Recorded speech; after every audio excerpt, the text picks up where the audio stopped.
बिस्मिल्लाहिर्रहमानिर्रहीम। अस्सलाम वालेकुम जी। Welcome to food secrets with Munazza Waqar ji. तो व्यूवर्स, बीफ निहारी सभी को बहुत ही पसंद होती है और सर्दियों में तो ये बहुत ही शौक़ से खाई जाती है। तो मैंने सोचा आज आपके साथ सर्दी आने से पहले ही बीफ निहारी की ज़बरदस्त सी रेसिपी शेयर करूं, जो कि बहुत ही आसान है और हम इसको होममेड मसाले के साथ बनाएंगे। तो जी बिस्मिल्लाह करते हैं। यहाँ पर मैंने लिया है 1 किलो बीफ, और बीफ के आपने इस तरह बड़े बड़े पीसेस करवाने हैं, छोटे पीसेस आपने नहीं लेने। और अगर हो सके तो आप इसमें 2-3 नलियाँ भी डलवा लें।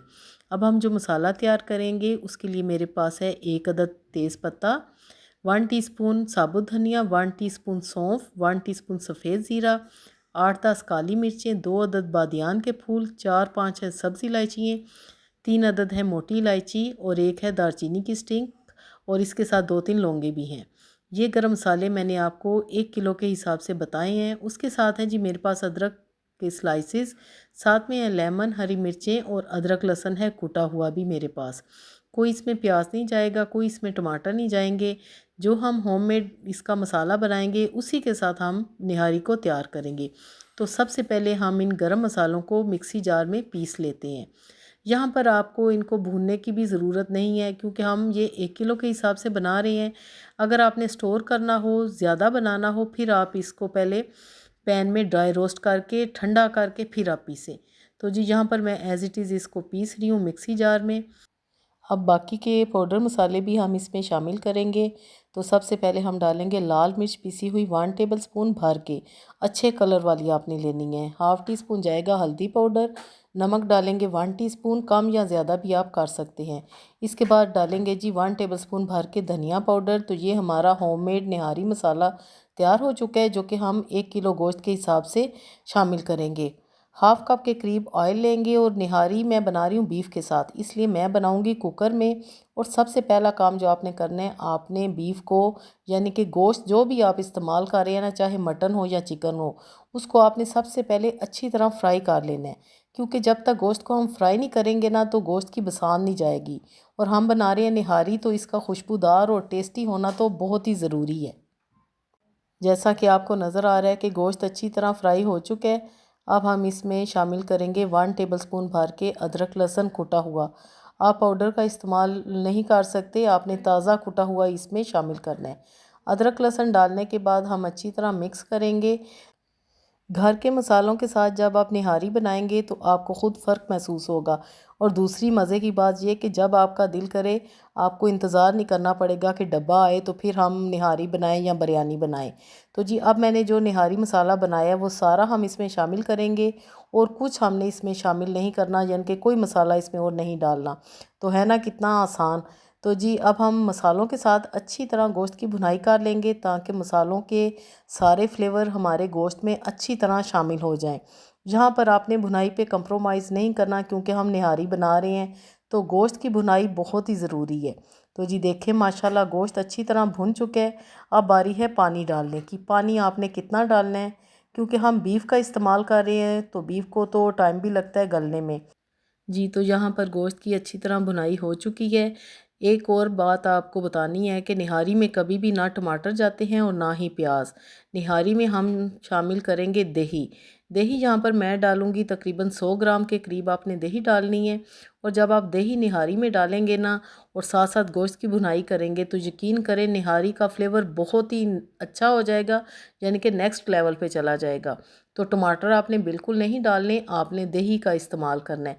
तो यहाँ पर आपके सामने अच्छी तरह गोश्त की भुनाई हो चुकी है।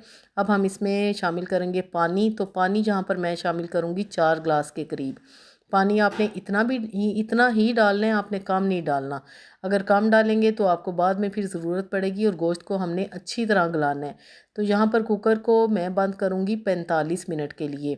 आप चाहें तो 1 घंटे तक भी रख सकते हैं, ये गोश्त पे डिपेंड करता है, उसकी क्वालिटी पे डिपेंड करता है। तो जी यहाँ पर 45 मिनट तक हम कुकर को चलाएंगे। तो 45 मिनट के बाद अब हम खोल के देखते हैं। कुकर को आपने एहतियात से खोलना है। तो जी माशाल्लाह बेहतरीन सी खुशबू सबसे पहले तो ये आ रही है ना, और दूसरे नंबर पे गोश्त को चेक करते हैं कि वो कहाँ तक पहुँचा है, कैसे गला है। तो गोश्त को आपने इस तरह गलाना है कि आप टच करें तो बिल्कुल रेशा रेशा हो जाए। ये देखें जी गोश्त बेहतरीन गल चुका है। और यही निहारी का मज़ा है कि गोश्त बिल्कुल अच्छा गला हो, बिल्कुल ना मक्खन की तरह हो। तो गोश्त अच्छी तरह गल चुके हैं। अब हमने आगे क्या करना है वो आप ज़रूर देखें और स्किप नहीं करनी है आपने वीडियो।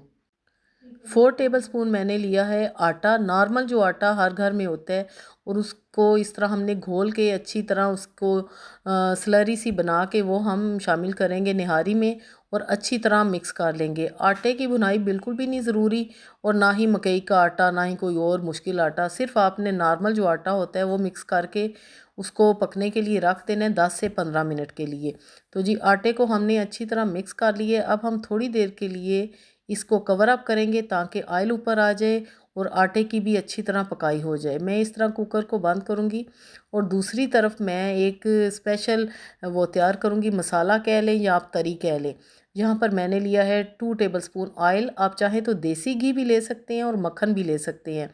1 टीस्पून के करीब मैंने डाली है लाल मिर्च पीसी हुई। आप पपरिका पाउडर जो होता है ना वो भी आप इसमें शामिल कर सकते हैं। और साथ में मैं डालूँगी थोड़ा सा हल्दी पाउडर 1/4 टीस्पून के करीब। ये जब हम तड़का लगाएंगे ना निहारी पे, जब हम सर्व करेंगे तो देखने वाले को भी मज़ा आएगा और खा के तो और ही मज़ा आएगा। आप चाहें तो देसी घी का इस्तेमाल करें या मक्खन का, जो भी आपको आसानी से अवेलेबल है आपने उसका इस तरह तड़का तैयार कर लेना है और एंड सर्विंग के वक्त आपने इसको ऊपर डालना है। तो जी अब हम निहारी को चेक कर लेते हैं कि वो माशाल्लाह कहाँ तक पहुँची। तो माशाल्लाह जी निहारी के ऊपर भी रोगन आ चुका है, यानी कि ऑयल ऊपर आ गया है। अब हम इसको डिश आउट करते हैं और फाइनल लुक आप देखें जी, क्या ही ज़बरदस्त सी खुशबूदार और इंतहाई लजीज हमारी निहारी तैयार हुई है। अब हम ऊपर इसके वो तरी डालेंगे जो कि हमने बना के रखी है।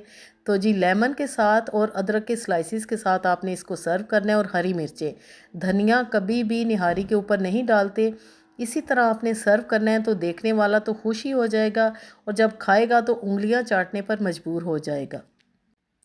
तो जी अगर आपको मेरी आज की रेसिपी, मेरा तरीका अच्छा लगा है तो काइंडली लाइक ज़रूर करें और एक अच्छा सा कमेंट भी करें। बनाएं और इन्जॉय करें। मिलते हैं एक और ज़बरदस्त सी रेसिपी के साथ, तब तक के लिए अल्लाह हाफिज़।